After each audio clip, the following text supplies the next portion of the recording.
सलाम दोस्तों, सबको जय मसीह की एक और बार स्पिरिचुअल मॉर्सल्स में मैं आपका स्वागत करती हूँ।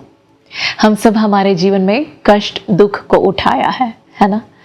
बहुत ही कम लोग हैं इस संसार में जो ये कह सकते हैं कि मैंने मेरे जीवन में बिल्कुल दुख को सहन नहीं किया। अधिकतर लोग दुख और कष्ट से होकर गुजरते हैं, और जब हम इसमें से होकर गुजरते हैं हम कई बार परमेश्वर से कहते हैं कि प्रभु ये सब खत्म कब होगा, मैं इसमें से बाहर कब निकलूंगी। बाइबल में एक व्यक्ति को हम देखते हैं जिसका नाम है अय्यूब, जिसने जीवन में कष्ट उठाया। अय्यूब का कष्ट, अय्यूब का दुख बहुत ही गहरा था। लेकिन जब हम अय्यूब के जीवन को देखते हैं, अय्यूब के पुस्तक को पढ़ते हैं, हमें ऐसे लगता है कि अय्यूब ने जीवन भर बहुत ही सहन किया। वास्तव में उसने जीवन भर सहन नहीं किया, कुछ कम समय के लिए सहन किया। यदि अय्यूब को आप पूछोगे कि अय्यूब आपने कितना सहन किया, वो कहेगा देखो मैंने बहुत कुछ सहन किया, है ना। मेरे धन पूरी तरह से, मेरे धन का नष्ट हो गया, मेरे बच्चे मर गए, मेरे शरीर में मैंने दुख उठाया, क्लेश, पूरा शरीर पीड़ित हो गया।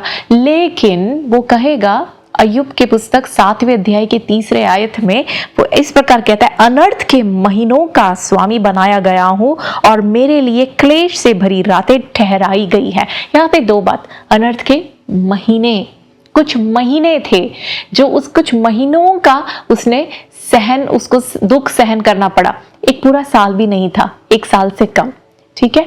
और दूसरी बात वहां पे क्या लिखा है कि वो एक ठहराया गया समय है। वो एक ऐसा समय जो परमेश्वर ने ऊपर से अलॉट किया है कि बस इतने समय तक तू अय्यूब को सताएगा। समय से परमेश्वर ने कहा है इतने समय तक, बस इसके बाद नहीं। अय्यूब के जीवन में क्या था, कुछ महीने। हो सकता है आप इस वक्त मेरी आवाज को सुनने वाले व्यक्ति कुछ कष्ट से होकर गुजर रहे, कुछ दर्द से होकर गुजर रहे। मैं आपसे कहना चाहूंगी ये हमेशा के लिए नहीं है।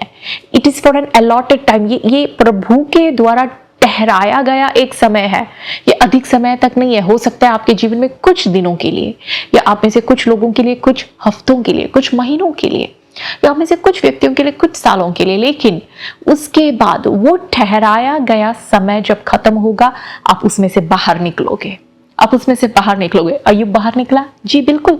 और अय्यूब के उस पुस्तक को यदि आप पढ़ोगे, 42 अध्यायों का पुस्तक है। 41 अध्यायों में अय्यूब के कष्ट और क्लेश को वर्णन किया गया है। तो हमें ऐसे लगता है कि अय्यूब का जीवन भर उसने क्लेश उठाया, ऐसी बात नहीं है। उसके आखिरी अध्याय यदि आप पढ़ोगे, आखिरी अध्याय के कुछ भाग में, कुछ आयतों में, खास वो आखिरी 6 आयतों में अय्यूब के रिस्टोरेशन के बारे में, परमेश्वर ने किस प्रकार उसको पुनर्स्थापित किया, किस प्रकार परमेश्वर ने उसको आशीष से भरा, उसके बारे में हम पढ़ते हैं। कितने आयतों में? 6 अध्यायों में, एक पूरे पुस्तक में। तो इसलिए हमारे मन में हम हमेशा अय्यूब के कष्ट के बारे में सोचते हैं, इसके अनुग्रह के बारे में हम सोचते ही नहीं है, आशीष के बारे में सोचते ही नहीं है।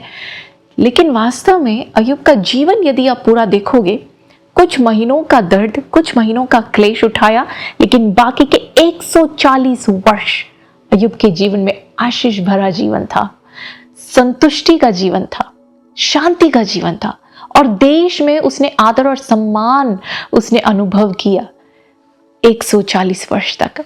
भाई और बहनों, उन आयतों में लिखा है कि हाँ, अय्यूब के पहले 10 बच्चे थे, ये पीड़ा सहन करने से पहले उसके बच्चे मर गए। लेकिन जब वो इस पीड़ा में से बाहर आया तो प्रभु ने उसको 10 और बच्चे दिए। उसने देखा अपने बच्चे बड़े हुए, उनकी विवाह हुई, उनके बच्चे हुए, उसने उनके नाते पोतों को बड़े होते देखा, है ना, उनका ब्याह हुआ, उनके बच्चे, 4 पीढ़ी तक अय्यूब ने देखा, संतुष्टि का जीवन बिताया। क्यों? याकूब की पुस्तक 5वें अध्याय में, यदि आप नए नियम में आओगे, याकूब की पुस्तक 5वें अध्याय के 11वें आयत में, वहां पे उसका रहस्य लिखा है। अय्यूब धीरज धारण किया। अय्यूब ने, जब वो इस पीड़ा में से होकर गुजरा, जब पीड़ा का उसका टाइम क्या था, कुछ महीने, परमेश्वर ने ठहराया हुआ समय, लेकिन उस समय के अंदर से जब वो गुजर रहा था, धीरज के साथ, परमेश्वर की ओर ताकते हुए धीरज के साथ, और क्योंकि उसने धीरज धारण किया, वो उसमें से सक्सेसफुल होकर बाहर निकल पाया।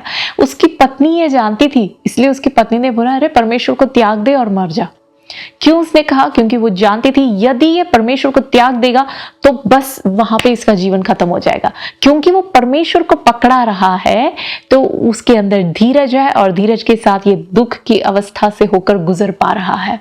भाई और बहनों, आज आप जिस अवस्था से होकर गुजर रहे हो, मैं आपसे एक ही बात कहना चाहूंगी, परमेश्वर को पकड़े रहे, धीरज के साथ इसमें से होकर गुजरे। मैं नहीं जानती आपका ये जो दर्द है कितने समय का है, हो सकता है कुछ महीनों का है, कुछ हफ्तों का है, या तो फिर कुछ दिनों के लिए है, लेकिन आप धीरज के साथ इसमें से जब गुजरोगे, आप इसमें से जयवंत होकर बाहर निकलोगे। जैसे आप बाहर निकलोगे, प्रभु आपको पुनर्स्थापित करेगा, हर प्रकार के आशीषों से प्रभु आपको भरेगा, आपका जीवन संतुष्टि से भरेगा। उस आशीष जो है वो आपकी सफरिंग से भी बहुत ही बड़ा है। Greater is your blessing, greater is your restoration. आपको जिस प्रकार प्रभु पुनर्स्थापित करेगा वो किसी आंख ने देखा नहीं है, किसी के कान ने सुना नहीं है, इस प्रकार किसी के मन में विचार इस प्रकार का सोच आया नहीं हो, इस प्रकार से प्रभु आपको एस्टैब्लिश करेगा। उसके लिए प्रभु आप सबको मदद करे। God bless you.